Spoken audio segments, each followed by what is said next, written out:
Hello, bienvenidos a este nuevo video. Para aquellos que no me conocen, mi nombre es Albany y este es mi canal. El día de hoy vamos a hablar acerca de un tema que a mí me gusta muchísimo, que es el por qué para nosotros los cristianos es tan importante creer en Jesús.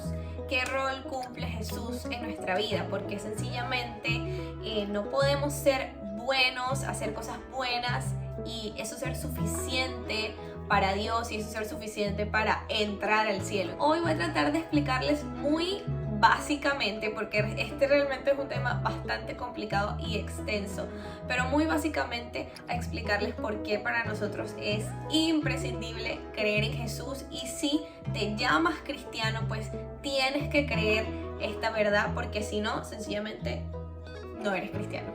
Y bueno, antes de llegar a el porqué de Jesús, pues quiero hablarles acerca de quién es ese Dios en el que nosotros creemos y cuáles son sus características. Pues Dios, la Biblia dice que Dios es amor, que Dios es un Dios de amor, no que Dios ama, sino que Dios es amor. Y la Biblia también nos dice que Dios es justo, es decir, la justicia no existiría sin Dios y el amor no existiría sin Dios. Él es el que le da sentido a estas palabras. También la Biblia nos dice que Dios es un Dios santo.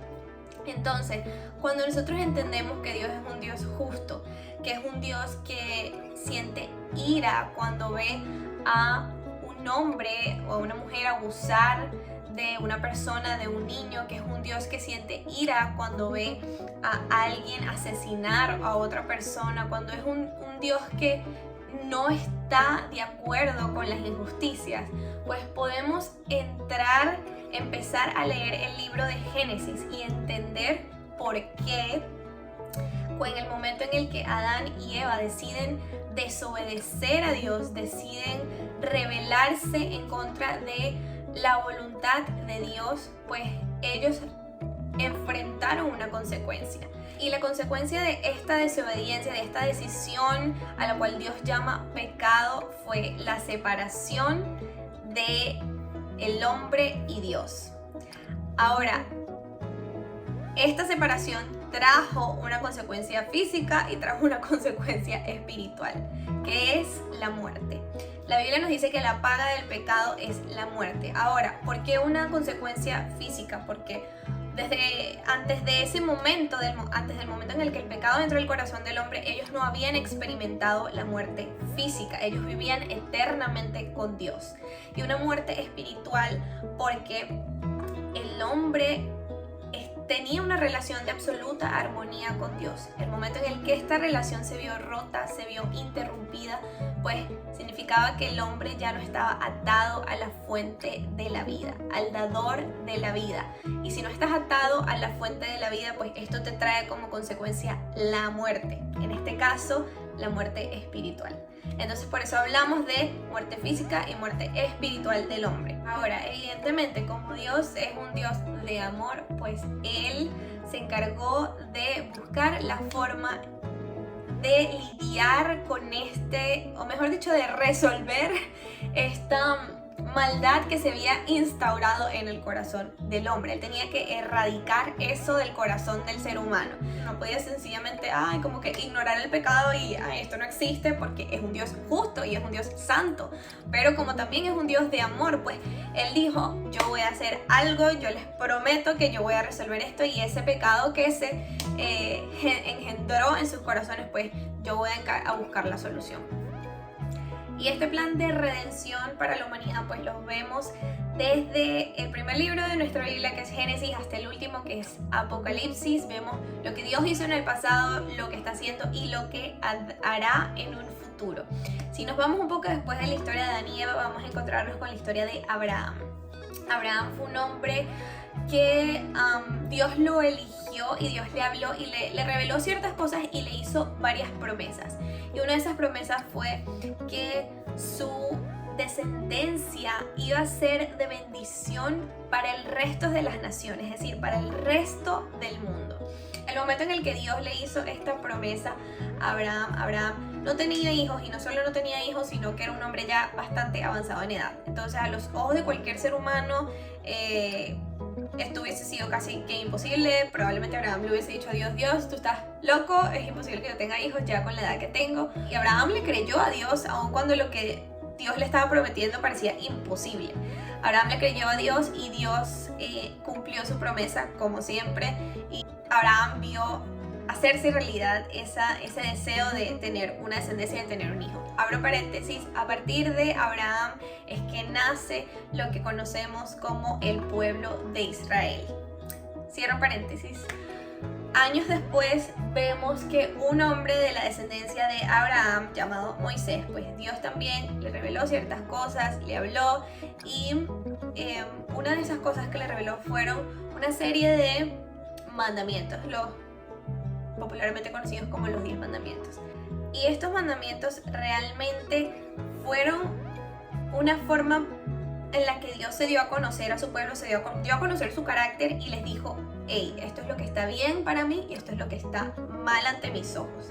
No solo eso, sino que también era como un manual por medio del cual Dios les decía: mira, yo quiero que ustedes sean diferentes al resto de las naciones, yo quiero que ustedes sean luz, la luz del mundo, que por medio de sus palabras, la forma en la que actúan, que la forma en la que ustedes viven sea un reflejo de quién yo soy, y que sea una forma de enseñarle a los demás quién soy yo.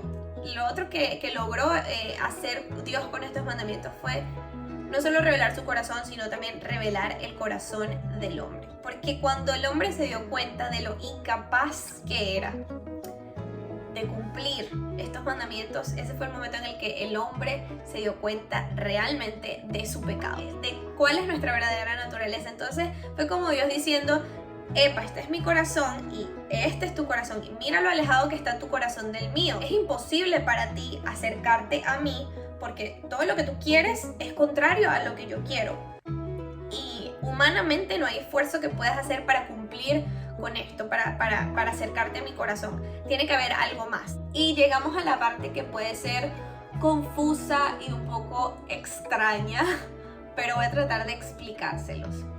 Si se recuerdan, yo les había dicho que la paga del pecado era la muerte. Y si también se recuerdan, yo les había dicho que Dios es un Dios de justicia y que Él sencillamente no va a dejar el pecado pasar y no va a hacer nada al respecto. Pues Él tenía que, como es de justicia y Él es justo, pues Él tenía que hacer que el ser humano pagase por su pecado. Obviamente Dios, en medio de su misericordia, ideó un mecanismo, y ese mecanismo fue lo conocido como expiación. La expiación era ese mecanismo en el que el hombre iba a utilizar un sustituto, en este caso un sacrificio, un animal, para que por medio de la muerte de ese animal, como que su pecado fuese cubierto ante los ojos de Dios. Era la forma en la que Dios estaba haciendo justicia y diciendo, ok, una forma visual en la que el hombre viera la magnitud de su pecado y la consecuencia del pecado y el perdón de Dios, porque por medio de ese sacrificio Dios perdonaba, limpiaba y liberaba de la culpa al hombre. En criollo era una forma en la que el hombre tuviese las cuentas con Dios claras, por así decirlo. Y bueno, evidentemente estos sacrificios eran una solución temporal a este problema del pecado. Temporal porque estos sacrificios no lograban erradicar la enfermedad, no lograban borrar el pecado del corazón del ser humano. Eran nada más una forma temporal de cubrir estos pecados, pero Dios había prometido que Él iba a dar una solución permanente. Y finalmente acá es donde vemos la hermosura del Evangelio. No sé si ya saben a dónde voy a llegar con esto, pero ahora sí llegamos a la pregunta de por qué, a la respuesta de por qué Jesús es tan importante para los cristianos, y es que esa solución permanente que Dios prometió darnos, pues la encontramos en Jesús.